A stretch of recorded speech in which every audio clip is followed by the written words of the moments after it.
اتهموا العامل الفقير بالسرقة، فأنقذ نفسه بخدعة عبقرية لم تخطر على بال القاضي.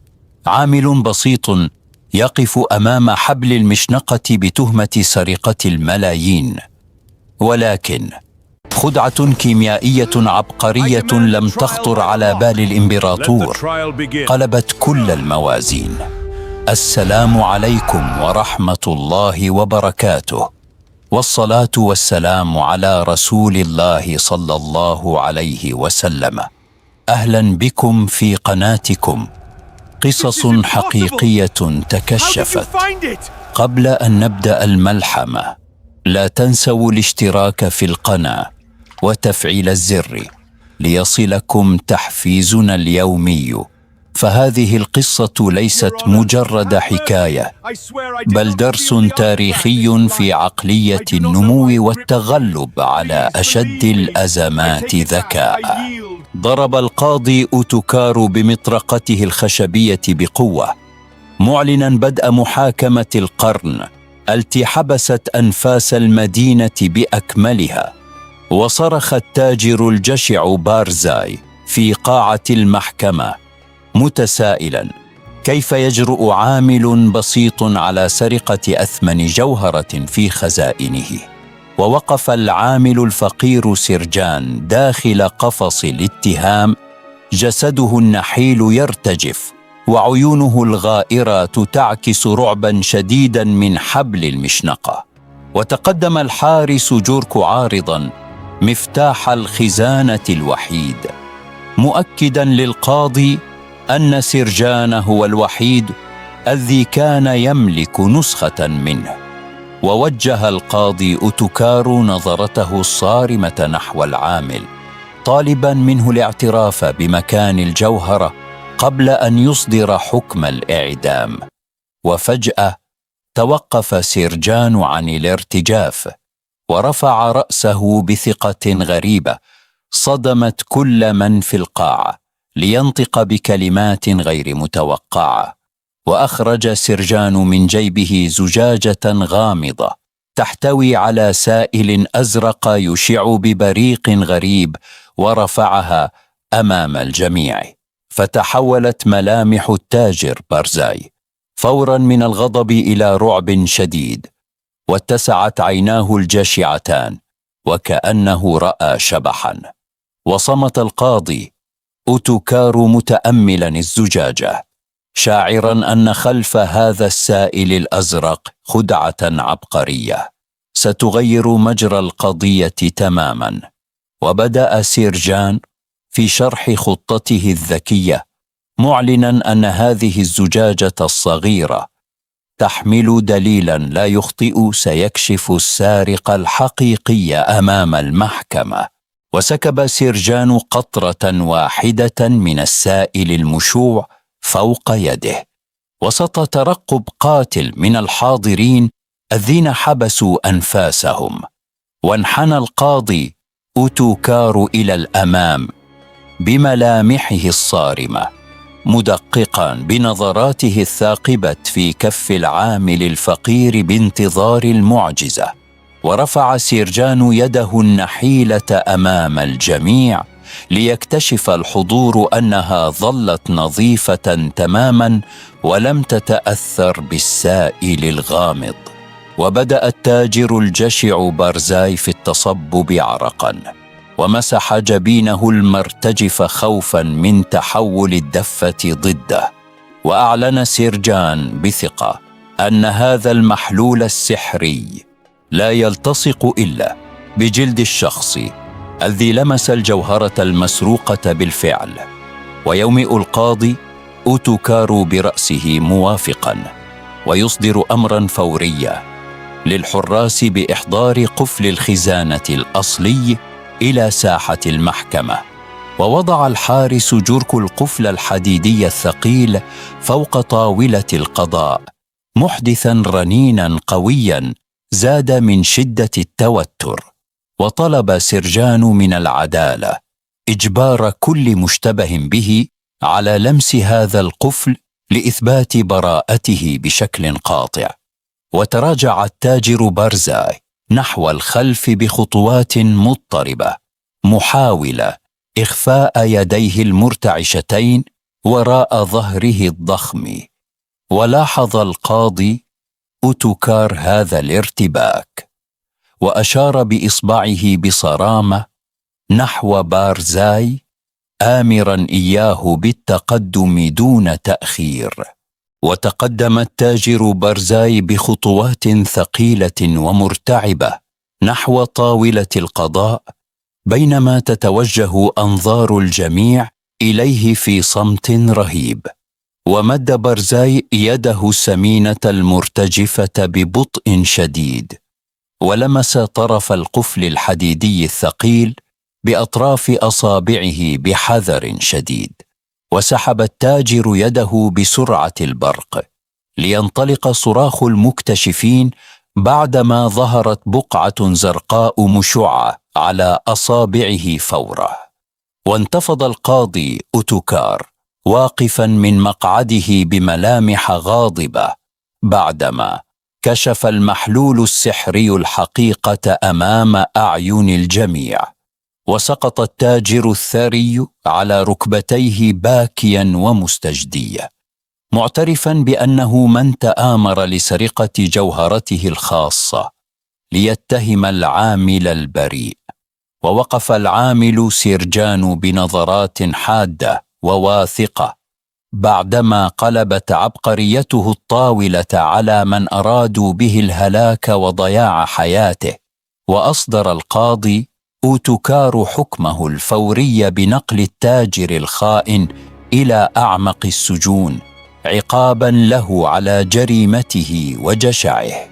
وتقدم الحارس جوركو بقسوة ممسكا بالتاجر المنهار ليجره خارج القاعة وسط صيحات الاستهجان من الحاضرين. والتفت القاضي نحو سيرجان بملامح هادئة، معلنا براءته الكاملة أمام الشعب، ومثنيا على ذكائه الفذ الذي أنقذ عنقه. وخرج سيرجان من أبواب المحكمة الثقيلة إلى ضوء الشمس الحار، تاركا خلفه درسا تاريخيا في الدهاء لا ينسى. وسار سيرجان في أزقة المدينة القديمة الضيقة، شاعرا بأن خروجه من المحكمة ليس نهاية الخطر، بل بداية لرحلة أعمق. ومن بين ظلال الأقواس الحجرية العتيقة تراقبه عيون حاقدة لرجال مأجورين يسعون خلف سر زجاجته الغامضة. وتوقف سيرجان أمام محترف قديم، مكان سري احتفظ فيه بأسرار تجاربه الكيميائية، بعيد عن أعين الفضوليين. ودفع الباب الخشبي العتيق ليدخل حجرته المظلمة، مدركا أن عليه حماية ابتكاره قبل أن يصل إليه الأعداء. وفي الداخل ينتظره الخبير العجوز كالين، حاملا مخطوطة قديمة تحوي سر المادة المشعة التي حيرت عقول القضاة. وأشار العجوز كالين بإصبعه المرتجف نحو السطور، محذرا إياه من أن هذه الخدعة ستجلب غضب بقية تجار المدينة الثائرين. وجلس سيرجان مصغيا بكل جوارحه، وتتحول ملامحه الشاحبة إلى إصرار صلب لمواجهة المؤامرة القادمة. وفجأة يتحطم زجاج النافذة الخشبية بعنف، وتسقط صخرة صغيرة ملفوفة برسالة تهديد بيضاء تحت أقدامهم.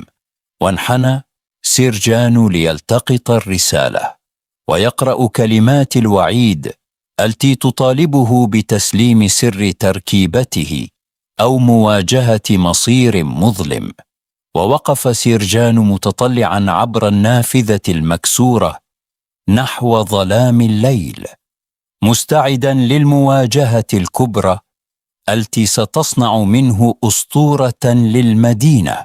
وأخفى سيرجان الزجاجة الثمينة في طيات ثيابه الممزقة، وانطلق مسرعا عبر الأزقة الضبابية هربا من المتربصين به.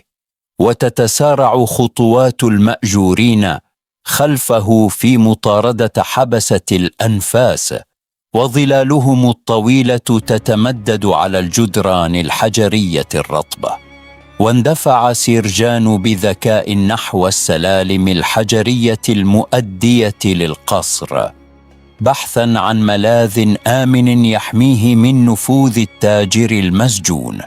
وعند قمة السلالم يظهر قائد حرس القصر الصارم فاريك ببدلته الفضية والذهبية، معترضا طريق العامل المذعور.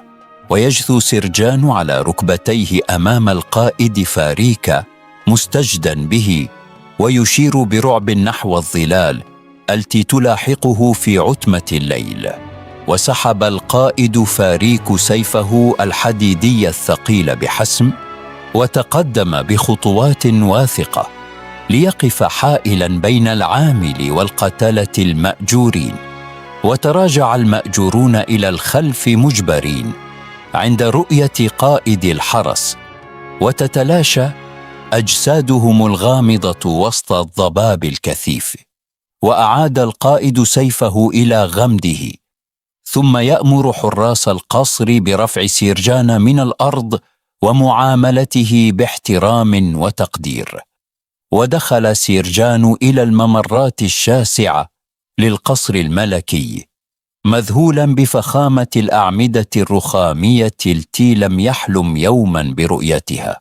ويسير القائد فاريك بجانب سيرجان قاديا إياه نحو قاعة المجلس الملكي الأعلى، حيث ينتظره سر جديد سيغير مصير المملكة. ودخل سيرجان إلى قاعة المجلس الملكي الكبرى، حيث تتصاعد الأنفاس وتتجه الأنظار نحو هذا العامل العبقري. وعلى العرش الحجري الضخم يجلس الإمبراطور مالاكور بنظراته الباردة الثاقبة وملابسه الأرجوانية الفخمة ليحكم في هذه القضية. ويتقدم القاضي أوتوكار بردائه الأخضر الزمردي منحنيا باحترام أمام الإمبراطور ليعرض عليه تفاصيل الخدعة العبقرية. وينحني الإمبراطور مالاكور إلى الأمام باهتمام شديد، مشيرا بيده إلى العامل الفقير ليبوح بسر تركيبته المذهلة. ورفع سيرجان الزجاجة الغامضة مرة أخرى لتشع المادة الزرقاء تحت ضوء المشاعل الملكية وتخطف أبصار الحاضرين.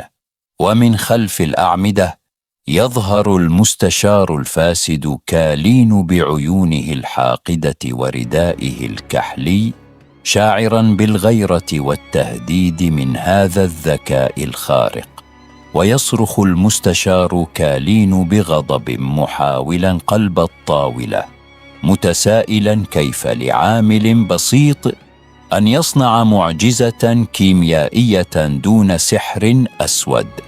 ويرفع الإمبراطور مالاكور يده الضخمة بحسم ليعم الصمت التام في القاعة، ويخرس ألسنة الحاقدين بنظرة واحدة. ويتقدم سيرجان بثبات وثقة كاملة نحو وعاء نحاسي كبير مليء بالماء، مستعدا لتقديم البرهان القاطع أمام إمبراطور البلاد. ويضع سيرجان يده داخل الماء ليفجر المفاجأة الكبرى التي ستذهل عقول أعضاء المجلس الإمبراطوري بالكامل. ورفع سيرجان يده من الماء ليفاجئ الجميع بأنها جافة تماما ونظيفة، وكأن الماء يهرب من ملامسة جلده. وينحني الإمبراطور مالاكور من فوق عرشه بذهول شديد، عاجزا عن تفسير هذه المعجزة العلمية التي تحدث أمامه. ويشرح سيرجان للمجلس بابتسامة واثقة أن هذا السائل ليس سحرا، بل زيت طبيعي عازل يمنع التصاق أي أثر بالجسم. ويتحول وجه المستشار الفاسد كالين إلى الشحوب، وتبدأ أطرافه بالارتجاف بعدما تحطم اتهامه بالدجل أمام هذا البرهان العلمي. ويتقدم القاضي أوتوكارو بخطوات ثابتة حاملا مخطوطة جلدية ليفجر مفاجأة جديدة تخص الحسابات السرية للخزانة الملكية. ويقرأ الإمبراطور مالاكور المخطوطة بدقة، وتتحول ملامحه فورا إلى غضب عارم يكاد يحرق جدران القاعة الحجرية. ويصرخ الإمبراطور بصوت زلزل الأركان مشيرا بإصبعه نحو المستشار الخائن كالين، ومصدرا أمرا فوريا باعتقاله بتهمة الاختلاس. ويندفع حراس القصر بقسوة ممسكين بالمستشار المنهار ليجروه خارج قاعة المجلس وسط تضرعه المذلول طلبا للعفو. ويهدأ غضب الإمبراطور مالاكور ويلتفت نحو سيرجان بابتسامة تقدير، مشيرا إليه بالتقدم نحو العرش الملكي. ويقف العامل الفقير سيرجان شامخ الرأس ليتسلم من يد الإمبراطور المفتاح الذهبي، معلنا بداية عهد جديد لعدالته وذكائه. ونظر سيرجان إلى المفتاح الذهبي الثقيل في كفه، غير مصدق أن ذكاءه قاده من حبل المشنقة إلى قمة المجد. ويعلن الإمبراطور مالاكور أمام الجميع تنصيب العامل الفقير سيرجان رئيسا لخزائن الإمبراطورية، تقديرا لأمانته وعقليته الفذة. ويتقدم القاضي أوتوكارو بردائه الأخضر الزمردي ليصافح سيرجان بحرارة، والفخر يملأ وجهه العجوز بنصرة العدالة الباهرة. ويدخل سيرجان أبواب الخزانة الإمبراطورية الضخمة بصفته المسؤول الأول، محاطا بجبال من الذهب والياقوت المتلألئ. وفي زاوية مظلمة من السجن يجلس التاجر الجشع بارزاي نادما على مؤامرته التي جردته من ثروته وحريته للأبد. ويبدأ سيرجان في كتابة قوانين جديدة وعادلة، واضعا علمه وذكاءه لحماية الفقراء والمظلومين من بطش الأقوياء. ويجتمع آلاف الفقراء في ساحة القصر الكبرى رافعين هتافات الفرح والابتهاج بعد سماعهم بالقرارات الإمبراطورية العادلة. ويخرج سيرجان إلى شرفة القصر الملكي ويومئ بيده للحشود التي طالما كان واحدا منها في مشهد مهيب. ويقف الإمبراطور مالاكور والقاضي أوتوكارو خلف سيرجان في الشرفة، معلنين تأييدهم الكامل لهذا القائد الذكي الجديد. وينظر سيرجان إلى السماء بابتسامة دافئة بعدما خلد التاريخ اسمه كصاحب أذكى خدعة في تاريخ القضاء الإمبراطورية. وبكده يا جماعة تكون القصة بتاعت النهاردة انتهت، وشكرا لكم على حسن المتابعة للنهاية. ويا ريت تكتبوا لي تعليق وتعملوا شير للفيديو ده، ويا ريت تعملوا لايك، واستنوني ان شاء الله في القصة القادمة.